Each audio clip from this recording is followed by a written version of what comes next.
మనందరం కూడా చెప్తున్నాం. హల్లెలూయా. మరి ఈరోజు ప్రవహించినటువంటి కృపను బట్టి దేవాది దేవునికి మహిమ ఘనత ప్రభావం కలుగును గాక. చేరి వచ్చినటువంటి ప్రతి ఒక్కరికి కూడా శుభములు తెలియజేస్తా ఉన్నాను. దయచేసి ఈ దినము ప్రత్యేకమైనటువంటి దినం. ఈరోజు శుక్రవారం, ఇండిపెండెన్స్ డే, ఆగస్టు 15.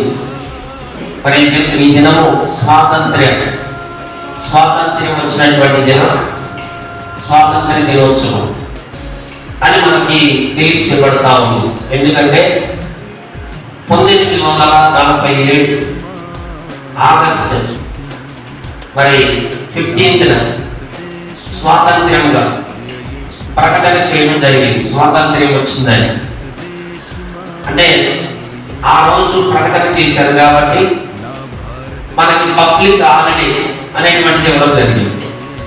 ఎందుకంటే ఈ ఆగస్టు 15న మరి ప్రపంచం మన భారతదేశంలో పౌరులు మరి ఎంతమంది అయితే ఉన్నారు, ప్రజలు ఎంతమంది అయితే ఉన్నారు, మరి జాతీయ జెండాను గౌరవిస్తూ మనందరం ఒకటి అనేటువంటి ఒక ఐక్యత భావంతో స్కూల్స్లో కానీ కాలేజెస్లో కానీ, ఎందుకంటే ఆయా ప్రాంతాలలో మరి జాతీయ జెండాను ఎగరవేసుకుంటున్నటువంటి మరి రోజులు ఆ యొక్క దినం